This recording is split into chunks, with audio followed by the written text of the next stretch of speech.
नमस्कार दोस्तों, फिर एक बार स्वागत है आपका मोटिवेटिव हैबिट्स चैनल में। मैं हूं ज्ञानेश्वर। आशा करता हूं मेरे पिछले वीडियो आपको अच्छे लगे होंगे। अगर आपने उन्हें अभी तक नहीं देखा है तो इस वीडियो के बाद उन वीडियो को भी जरूर देखें। हमारा आज का टॉपिक है अपनी मानसिक और बौद्धिक क्षमताओं का विकास कैसे करें।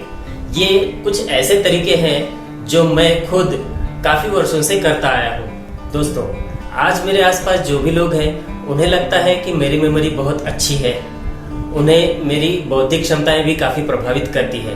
लेकिन हम अगर मेरे स्कूल टाइम की बात करें तो उस समय ना तो मेरी बौद्धिक क्षमताएं इतनी अच्छी थी और ना ही मेरी मेमोरी अच्छी थी। अभी अगर मेरा कोई स्कूल टाइम का दोस्त मुझे मिले तो वो अभी भी मुझे पहले जैसा ही समझेगा। उसे यकीन ही नहीं होगा कि इसमें इतना बदलाव भी आ सकता है। तो बीच में ऐसा क्या हुआ कि जिससे मेरी मानसिक और बौद्धिक क्षमताएं इतनी अच्छी हुई, इसी विषय पर आज मैं आपको कुछ पॉइंट्स बताने वाला हूँ। आपको लगेगा कि मैं खुद अपनी तारीफ कर रहा हूँ, लेकिन ऐसा नहीं है।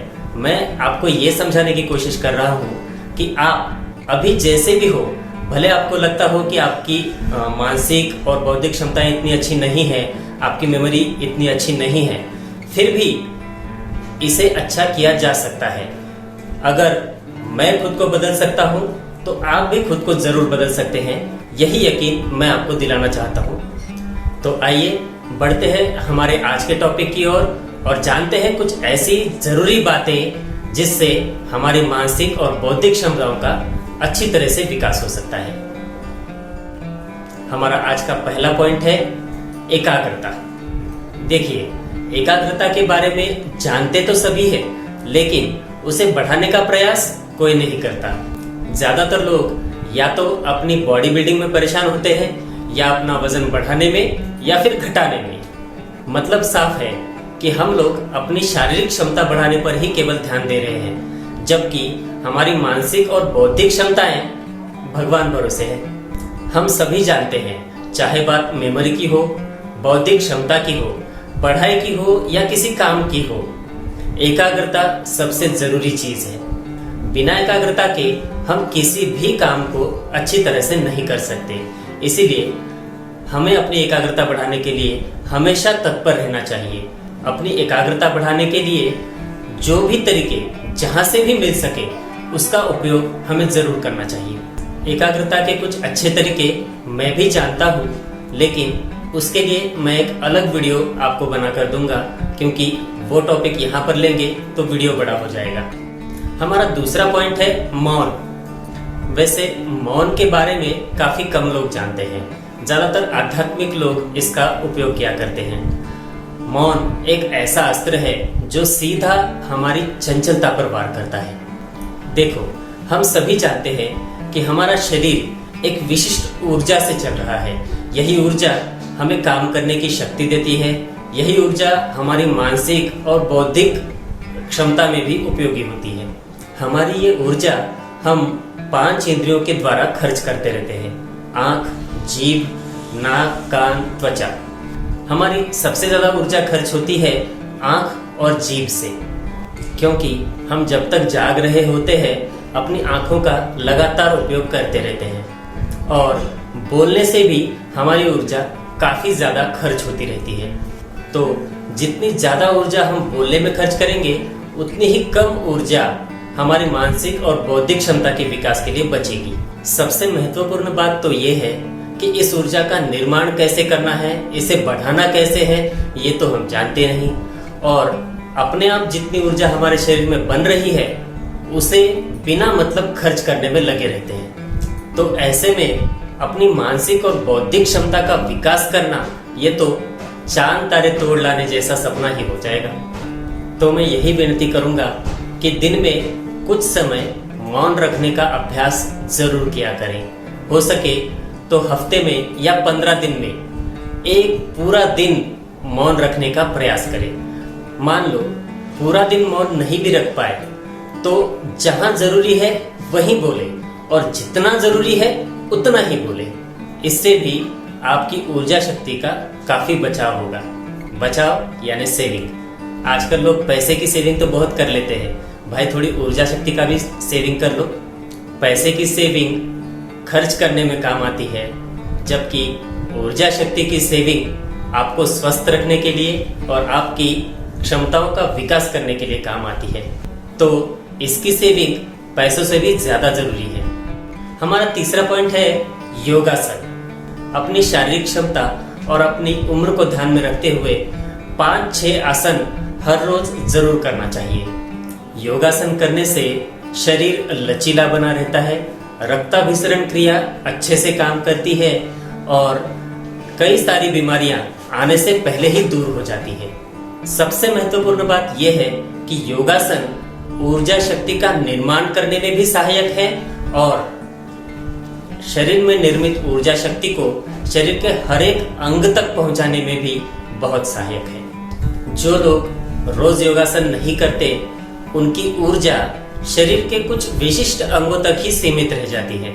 जो अंग ज्यादा काम में आते हैं, जैसे हाथ, पैर, आंखें, दिमाग, उतने तक ही ऊर्जा सीमित रह जाती है, जबकि हृदय, पाचन तंत्र, किडनी ऐसे कुछ महत्वपूर्ण अंगों तक ऊर्जा नहीं पहुंच पाती। और इसी वजह से आप देखते होंगे कि आजकल इन्हीं अंगों की बीमारियां ज्यादा बढ़ रही है।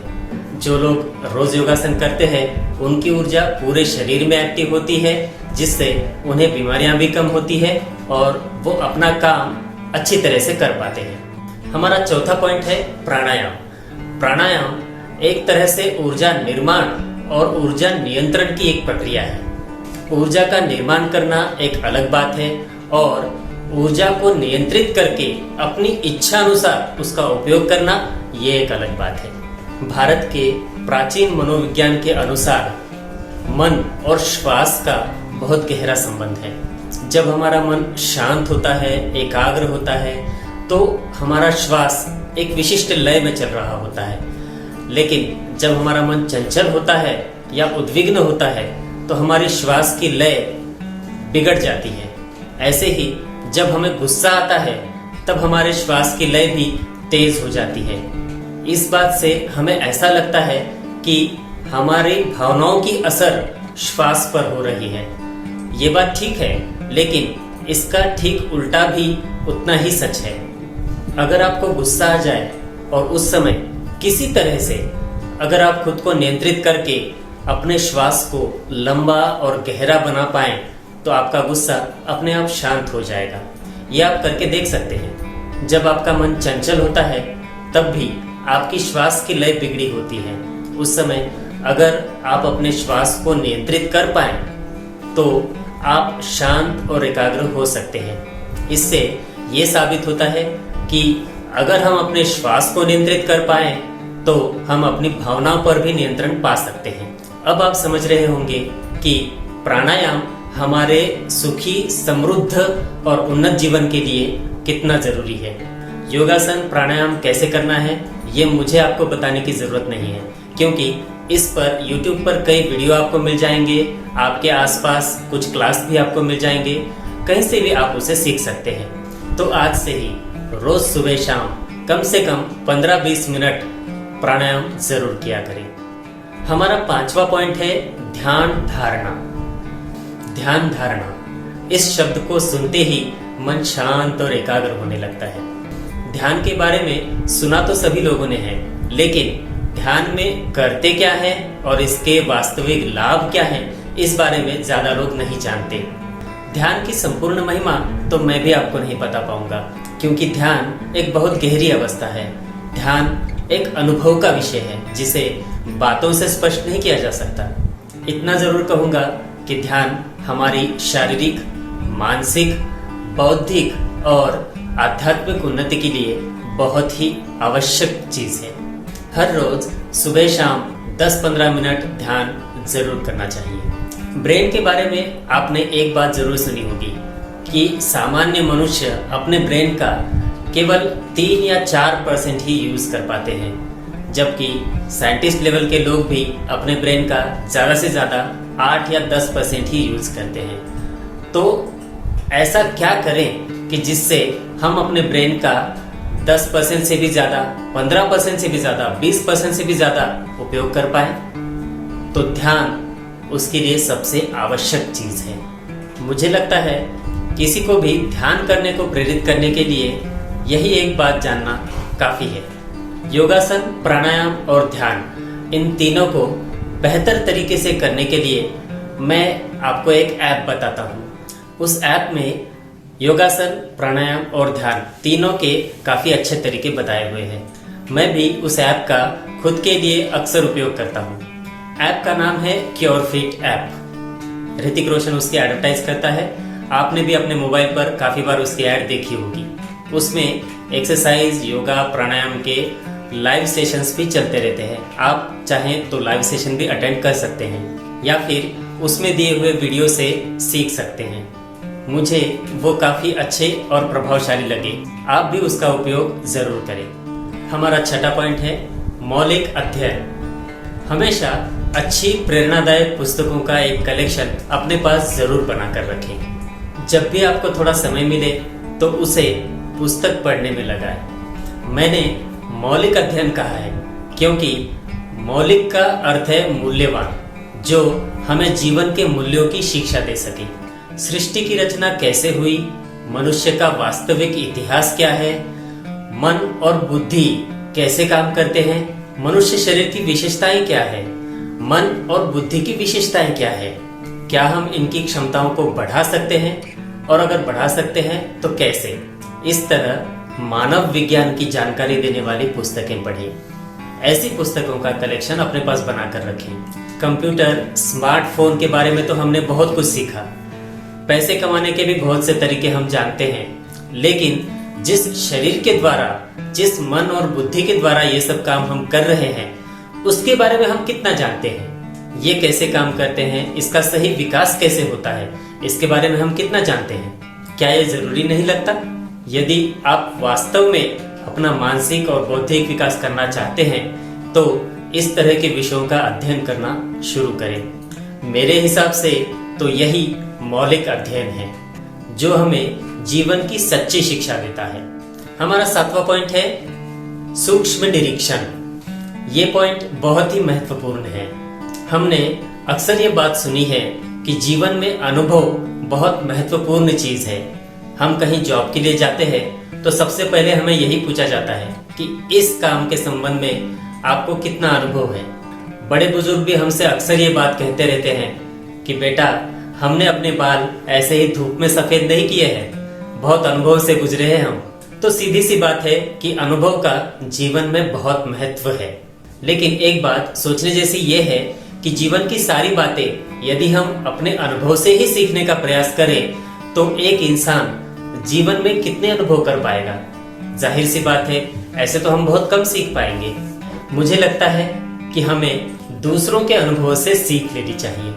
ये बात आपके लिए कोई नई नहीं होगी, लेकिन मैंने अक्सर देखा है कि लोग दूसरों के अनुभव से ठीक वैसी सीख नहीं लेते जैसे खुद के अनुभव से लेते हैं। आपने वो कहावत सुनी ही होगी, एक को ठोकर दूसरे को सीख। अर्थात आगे वाले को ठोकर लग जाए तो पीछे वाले को सावधान हो जाना चाहिए। तो यदि हम वास्तव में दूसरों के अनुभव से सीखना चाहते हैं तो सूक्ष्म निरीक्षण ये एक अच्छा साधन है। अपने आसपास होने वाली घटनाओं को बारीकी से समझने की कोशिश करें। अपने दोस्तों की जिंदगी, अपने परिवार की जिंदगी, अपने आसपास के लोगों की जिंदगी को अच्छे से समझने का प्रयास करें। ध्यान रहे, उनको सलाह देने की नजर से निरीक्षण नहीं करना है, खुद को सीख लेने की नजर से निरीक्षण करना है। उनके जीवन में जो बातें हमें गलत लग रही है वो बातें अपने जीवन में ना हो, इस बात का ध्यान रखने के लिए निरीक्षण करना है। खुद को सुधारने के लिए निरीक्षण करें, दूसरों को सलाह देने के लिए नहीं। पहले हम अपनी जिम्मेदारी तो ठीक से निभा ले, फिर देखेंगे किसी दूसरे को सलाह देनी है या नहीं। हमारा आठवां पॉइंट है पर्सनल डायरी। आप जानते ही होंगे कि जितने भी सफल लोग दुनिया में हुए हैं उनमें से ज्यादातर लोग अपनी एक पर्सनल डायरी जरूर रखते हैं। वो उसमें कुछ खास बातें लिखकर रखते हैं, ऐसी बातें जिन्होंने उन्हें आगे बढ़ने की प्रेरणा दी, ऐसी बातें जिन्होंने मुश्किल हालात में उन्हें मोटिवेशन देने का काम किया, उनके बुरे हालात में दोस्त की तरह उनके काम आए। इसी तरह आप भी अपनी एक डायरी बना लें, जहां कहीं से कुछ अच्छी बातें आपको मिलती है, आप उस डायरी में उसे नोट करके रखें। इससे पहले बताए हुए पॉइंट के अनुसार आप जो सूक्ष्म निरीक्षण करेंगे, उससे जो भी सीखेंगे उसे भी इस डायरी में नोट करके रखें। देखना कुछ साल बाद जब आप इस डायरी को फिर से पढ़ेंगे तो आपको यकीन नहीं होगा कि आपने इतना अच्छा मोटिवेशनल कलेक्शन बना लिया। आपकी ही लिखी बातें आपको जीवन भर प्रेरणा देती रहेंगी। हमारा 9वां पॉइंट है प्रत्यक्ष आचरण। हमने अपने सूक्ष्म निरीक्षण से, अच्छे मौलिक अध्ययन से जो कुछ भी सीखा है उसका अपने जीवन में प्रत्यक्ष आचरण करना बहुत जरूरी है। सिर्फ सीखने, सुनने या समझने से कुछ नहीं होने वाला। आपका जीवन तभी बदलेगा, तभी अच्छा बनेगा जब आप सीखी हुई चीजों को अमल में लाना शुरू करेंगे। मैं मानता हूं कि जब हम सूक्ष्म निरीक्षण से या दूसरों के अनुभव से सीखना शुरू करते हैं तो हमारी सीखने की स्पीड बहुत ज्यादा हो जाती है। ऐसे में सीखी हुई सारी बातें आचरण में लाना आसान नहीं होगा, पर फिर भी आप धीरे धीरे एक एक बात को अपनी दिनचर्या में लाना शुरू कर दें तो कुछ दिनों में आपकी आचरण की स्पीड भी बढ़ जाएगी। उदाहरण के लिए, आज आप बाइक चलाते हुए बातें करते हैं, पीछे मुड़कर देख लेते हैं, गियर बदलते रहते हैं, जरूरत पड़ने पर ब्रेक भी लगा लेते हैं। सारी चीजें आप एक साथ कर रहे हैं, लेकिन याद कीजिए जब आप बाइक चलाना सीख रहे थे, क्या तब आप ऐसा कर सकते थे? ये सब काफी दिनों की आदत से ही संभव हो पाया। तो निरीक्षण से सीखना और आचरण में लाना, ये दोनों चीजें करते रहें और इसकी स्पीड धीरे धीरे बढ़ती जाएगी। हमारा 10वां पॉइंट है विद्यार्थी अवस्था। जिन्हें लगता है कि हमने अपने जीवन में बहुत कुछ सीख लिया, बहुत कुछ कर लिया, अब कुछ सीखना बाकी नहीं, अब कुछ करना बाकी नहीं, तो उनकी जिंदगी यहाँ पूरी हो गई। इससे आगे वो ना कुछ सीख पाएंगे ना कुछ कर पाएंगे। जो इस बात को समझते हैं कि इंसान जीवन भर एक विद्यार्थी होता है, उन्हें हमेशा कुछ नया सीखने के लिए तैयार रहना चाहिए। सीखना एक ऐसी प्रक्रिया है जो उम्र की सीमाओं से परे है। सीखने के लिए उम्र की नहीं, जिज्ञासा की जरूरत होती है। सीखने की चाहत जरूरी होती है। जिनकी सीखने की जिज्ञासा और चाहत अभी बाकी है, वो अभी भी विद्यार्थी अवस्था में है। फिर चाहे उनकी उम्र 60 साल या उससे ज्यादा ही क्यों ना हो, तो अपनी विद्यार्थी अवस्था को बनाए रखें, उसे खोने नहीं दें। हमारा 11वां पॉइंट है निष्पक्ष वृत्ति। जीवन में निष्पक्ष वृत्ति बड़ी इंपॉर्टेंट है। निष्पक्ष का अर्थ क्या है? स्वार्थ से या वैर भाव से किसी का पक्ष नहीं लेना, बल्कि जो सही है उसका साथ देना। जब हम दो तरह के लोगों में या दो तरह की बातों में तुलना करते हैं तो अक्सर ऐसा होता है कि हम अपना मतलब जिधर से पूरा होता है उधर से अपना पक्ष लेते हैं। लेकिन आप एक बात नहीं जानते कि ऐसा करने से आपका मानसिक और बौद्धिक विकास वहीं रुक जाता है, क्योंकि आप सत्य पर पर्दा डाल रहे हैं। सामने वाले को तो आप घुमा दोगे, लेकिन आपकी अंतरात्मा सब जानती है। वो आपको इस बात पर जरूर कोसती रहेगी। आप उसकी बात नहीं सुनोगे, उसे नजरअंदाज कर दोगे, लेकिन वो आपका मानसिक और बौद्धिक विकास रोक देगी, क्योंकि वो उसके हाथ में है। वैसे भी एक कहावत है कि स्वार्थ में इंसान अंधा हो जाता है, और भला एक अंधा इंसान अपना विकास कैसे कर पाएगा? तो जितना हो सके जो सही है उसका साथ दे और अपना चुनाव सोच समझ कर करें। हमारा आज का आखिरी और सबसे बढ़िया पॉइंट है विनोदी स्वभाव। हमेशा हंसमुख रहिए, खुद हंसिए, दूसरों को भी हंसाइए। कुछ दिनों की जिंदगी है, रोते रोते क्या बिताना। हंसने से चेहरा खिला खिला रहता है, हंसने से रोग प्रतिकार शक्ति का विकास होता है, हंसने से शरीर में रक्त संचार भी अच्छा होता है। आपने वो कहावत सुनी ही होगी, कहते हैं हंसते के साथ हंसे दुनिया, रोते को कौन बुलाता है।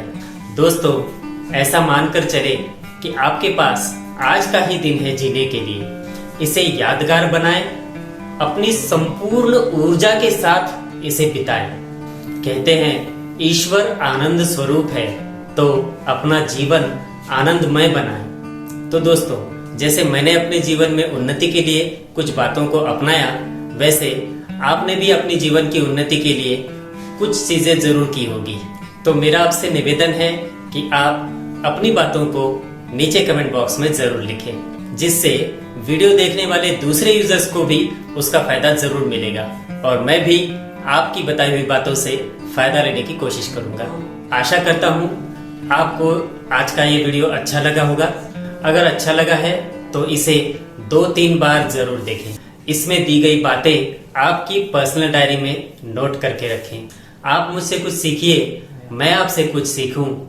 हम सब मिलकर एक अच्छी दिशा में अपनी जीवन की उन्नति करें। इसी उम्मीद के साथ मैं लेना चाहूंगा आपसे विदा। फिर मिलेंगे अगले वीडियो में। धन्यवाद। जय हिंद।